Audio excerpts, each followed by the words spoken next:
Some viewers may find the following video disturbing. Viewer discretion is advised. Hey everyone, welcome back to Board Games Unlocked, and today I'm doing a discussion over Freelancers, the newest Crossroads game by Plaid Hat Games. So this one, whenever this one was announced, I was basically immediately pre-ordering it because their last Crossroads game, Forgotten Waters, I completely adore, and their other Crossroads game, Dead of Winter, was phenomenal. Still is. I think Dead of Winter is still an excellent game. We don't talk about the other one they tried to do because it was trash and just for its existence should have bankrupted the company. However, since Plaid Hat has, I believe, been reacquired, and they're no longer under Asmodee, they have been knocking it out of the park with Forgotten Waters, Familiar Tales, and now this one. Freelancers is no exception. It is awesome. If you liked Forgotten Waters, then I don't see any reason why you wouldn't like Freelancers, unless you're so into pirates and so not into Dungeons and Dragons. That'd be the only reason, because they are... I'm not saying they're the exact same game. Freelancers isn't just a reskin Forgotten Waters where you do the exact same thing, but it has similar beats to it that if you've played one, you're going to be at least familiar with the concepts of the other one. And the way that they kind of took that fantasy D&D setting and kind of almost flipped it on its head is excellent. So let's go ahead and talk about the fact that this requires an app or a website or whatever. It's done extremely well. Familiar Tales also does extremely well. Forgotten Waters. Now what they've done, it's weird. They call them apps, but I don't really think they know what that means because you have to go to a website to get it. You don't download this off of the App Store. It's so what I had to do was Forgotten Waters had an app that you actually downloaded. This one does not, but basically what I did was it goes to my browser, and so I just downloaded the link and put it as an app on my phone. But it's so good. It handles everything so well. This game has a tutorial mode as well that Familiar Tales also had, that you don't really ever need to read the rulebook. You can just kind of walk through it all and know how to play the game while you're playing the game. It's done so well. So with that being said, this game, just like the other one, is fully voice acted, and I don't know where their money's coming from, or if the people they're getting are just really into board games that they kind of just don't charge them the exact rate. But the voice acting in this game is top notch. The people that they have blew my mind that they had them. One of them I was familiar with. Let's see. Let me see if I can find the people who voice acted it. So you have Sung Wong Cho. He's the voice of one of the main staple characters. He has a YouTube channel called ProZD. He's also really into board games, but he's the one that was immediately recognizable to me because I watch his YouTube channel, and he was also in Forgotten Waters. The big one that my friend who I played this with was aware of is Christopher Sabat. He's the narrator of the game, and I believe that he's the voice of Vegeta in Dragon Ball Z. And unfortunately, I'm not too familiar with the rest of the people, at least not by name alone. However, everyone kills it. It's so good and really immersive. This one just invokes theme and is just dripping with it while you're playing. It's so good. So then that brings us to gameplay. So similar to their other games, they have the spiral bound book that we know with whoa, that's cool. With the location and the art, and then what you're doing on the left. So if you're Forgotten Waters, the time limit of where you're going to go and who's going to be doing what. is the exact same here. However, unlike Forgotten Waters, where you just kind of always went to a location, this game actually utilizes maps. So different maps depending on the scenario that you're doing. Like the first one uses map A, and that actually, this is a large portion of the game, is actually you deciding which route you want to take, making notes on here and going to different locations and having different Crossroads events. This is all on the actual map versus being done either fully on the app or in the book. Like the last game I played, we hardly went to locations. Like, as much as you would in Forgotten Waters, you're not constantly going from location to location.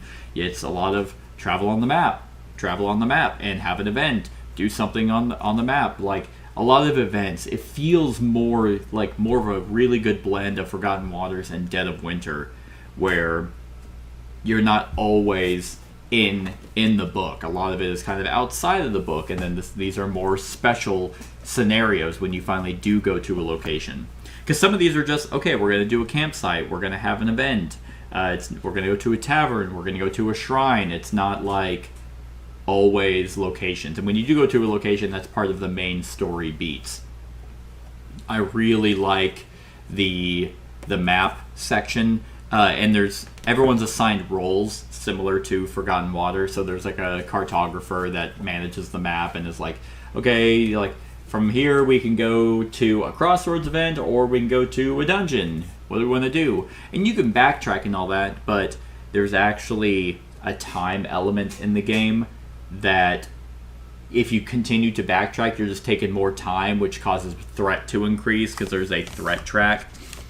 And then this threat track is managed that if you ever hit the gate, like, you can just lose for threat being too high, so you can't just always, you're not going to be able to go to every location that you want to, and some checks are made against the threat, so it becomes increasingly more difficult. Like, the first one is 8 plus the number of players, so that they have a large number. It's like, oh, we're playing with, 6 people. Okay, well, if you ever check, that's a 14 check.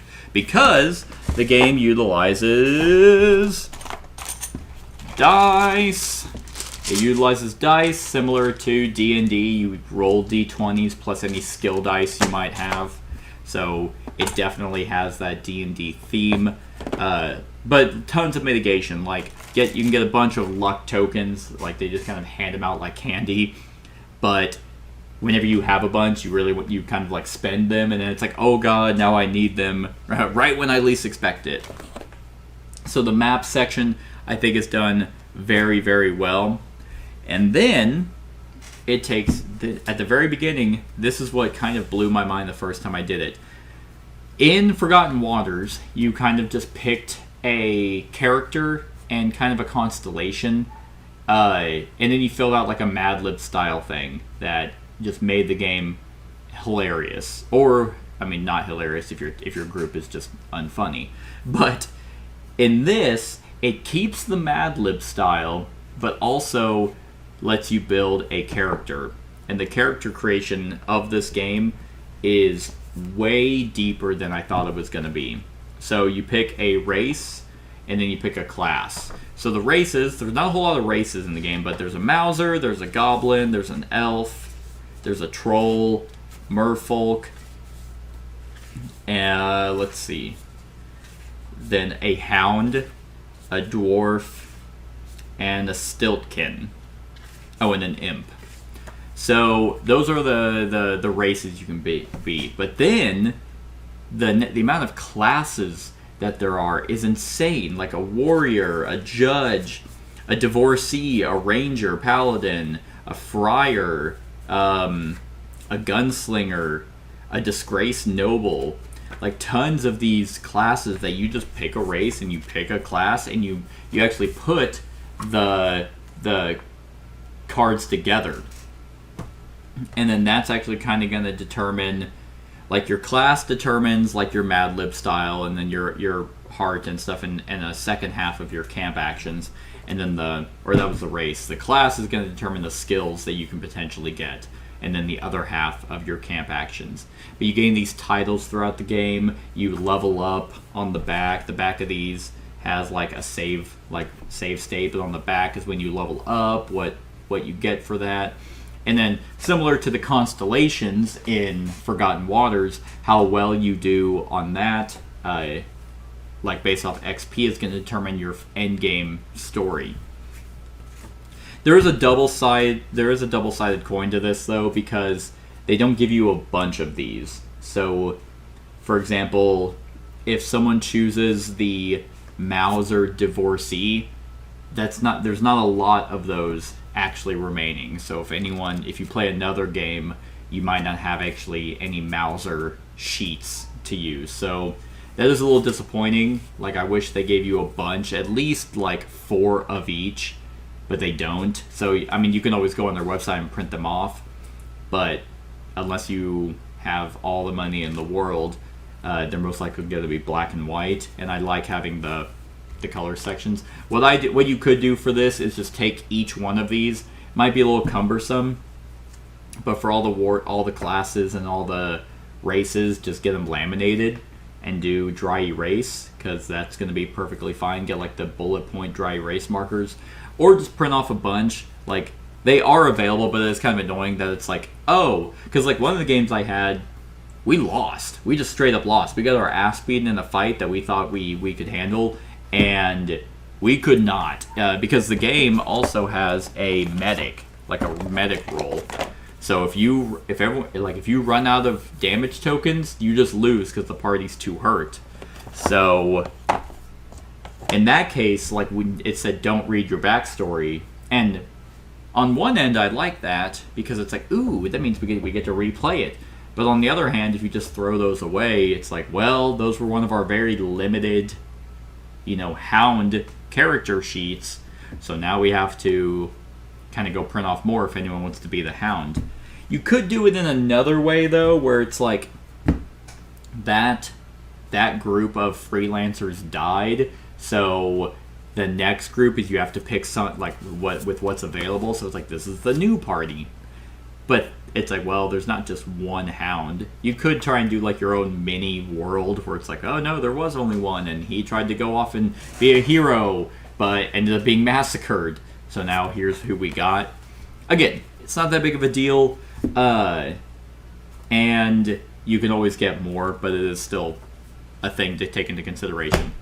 The other thing that, it's not really a negative, but it's also not a positive. Like I said, the voice acting is phenomenal. The way the writing is really, really good. Like, Plaid Hat's writers for these kind of not really campaign, but story-driven games, is excellent. Like, Stuffed Fables was really good. Familiar Tales is excellent. Haven't played Aftermath yet, but I've heard that's really good too. Forgotten Waters is hilarious. And that brings me to Freelancers. And it could just be the scenarios that I've played.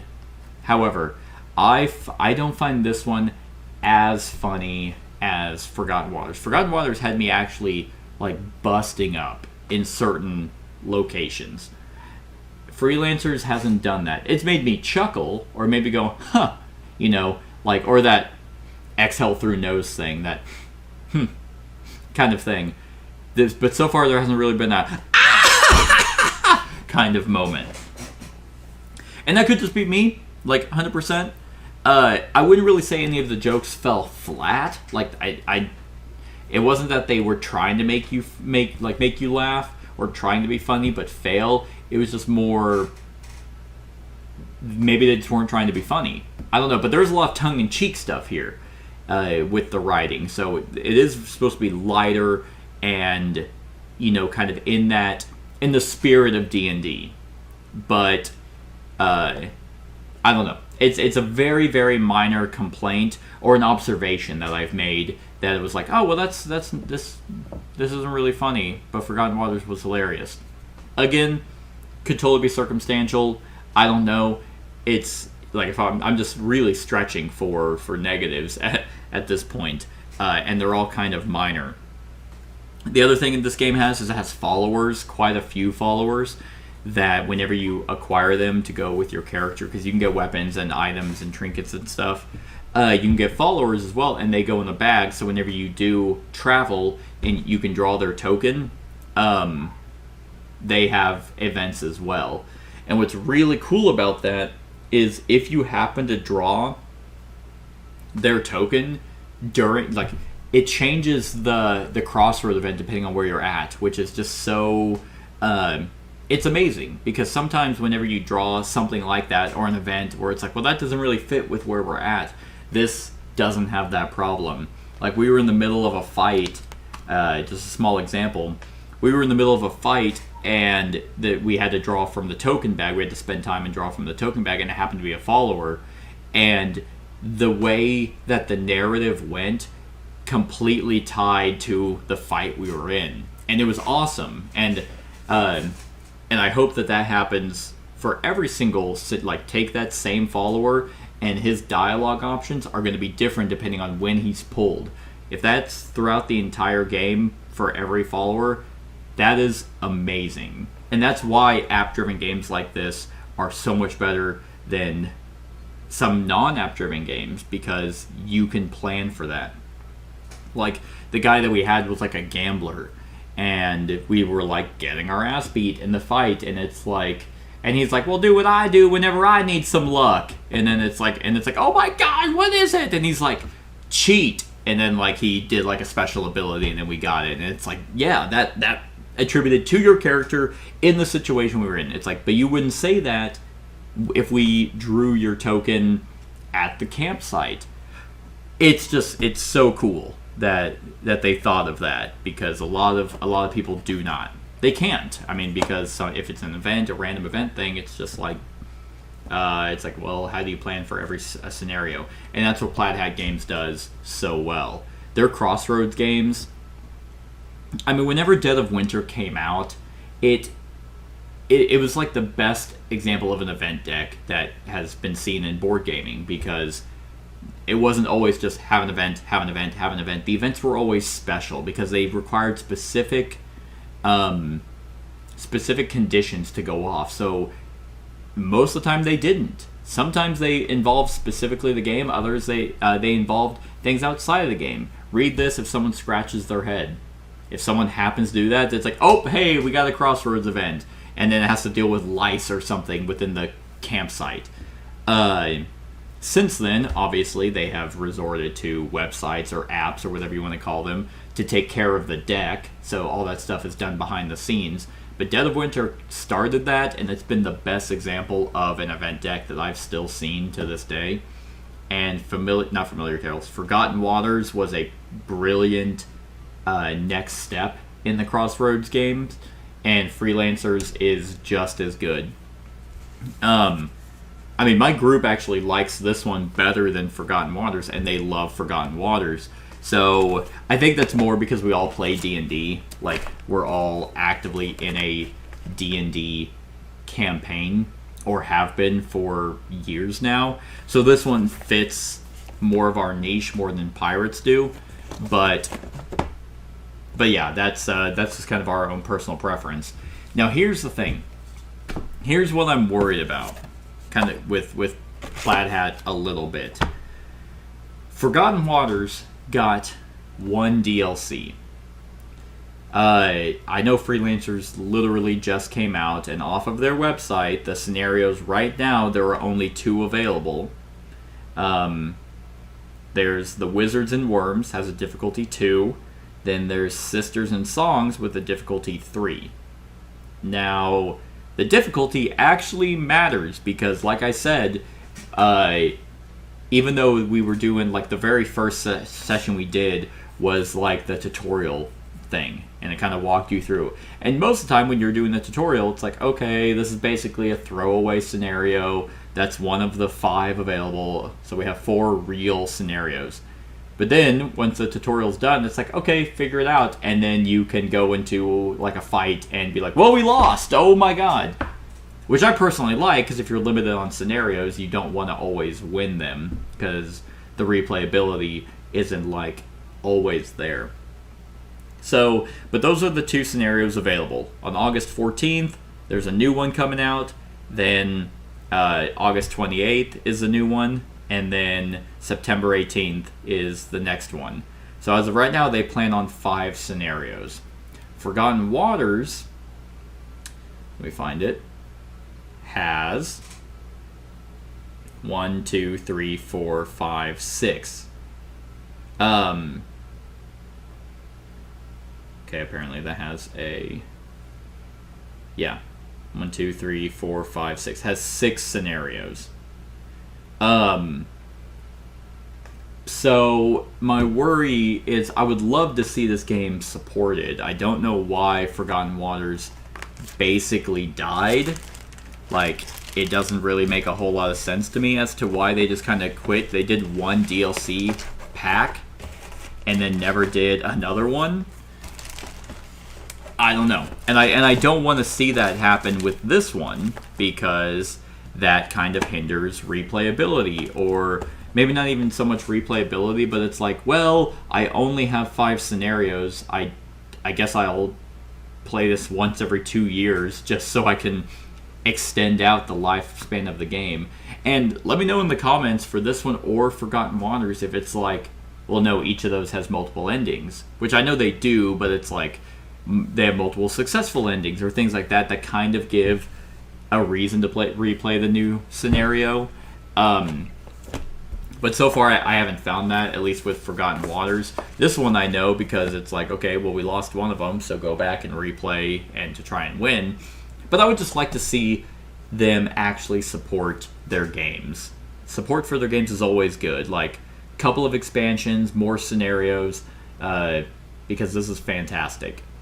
Unless their plan is to just do a different Crossroads game in a different world, then that works too. Like, have 5 scenarios each.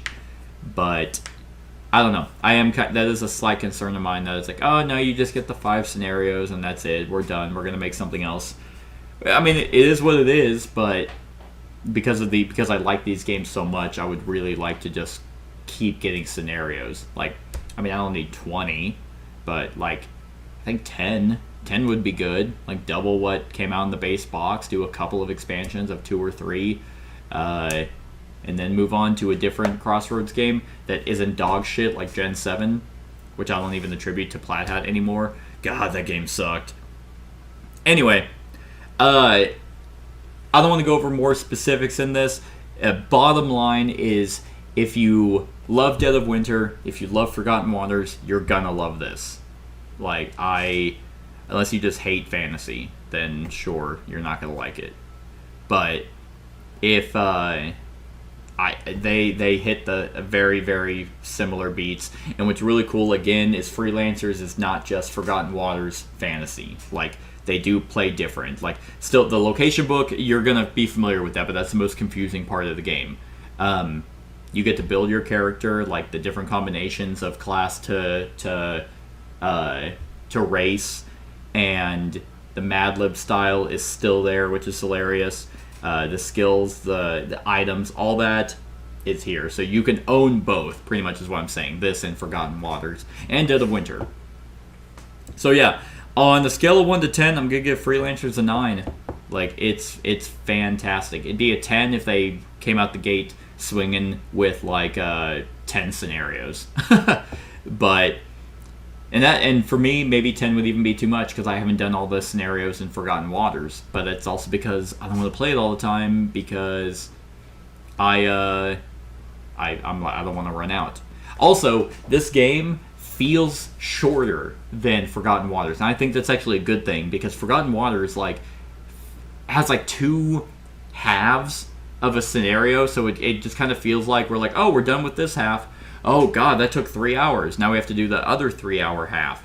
And that could be a little bit much if you're not planning on it taking that long. This one didn't feel like that. I mean, don't get me wrong, 3 hours flew by, and that's good, but we felt like we were progressing. You know, we could see it on the map on where we were going, so it's like, okay, we're very close to where we need to be. And I like that. I think that even like a good game like this has time fly by but it doesn't ever feel like that. That's why Sleeping Gods is phenomenal, where it's just like, okay, yeah, I think it's time to wrap up. Oh my god, we've been here for 5 hours, you know. Oh, I thought we were just here for one, you know. Freelancers has that feeling, which is really, really good. So that's my thoughts on Freelancers, a Crossroads game. Let me know what you think of the game in the comments below. Other than that, like, comment, share, and subscribe, and have a wonderful whatever time of day it is for you. Hey everyone, thank you for watching, and I really hope that you enjoyed the video. If you would like to see more of my content, go ahead and click that subscribe button and the bell to be notified whenever I upload any new content. If you feel like supporting the channel, you can go ahead and click that Patreon link to be taken to my Patreon, and any help is truly appreciated. Other than that, stick around for any other run-throughs or reviews or cool top 10s or whatever I feel like putting on. Other than that, like, comment, share, and subscribe, and have a wonderful whatever time of day it is for you.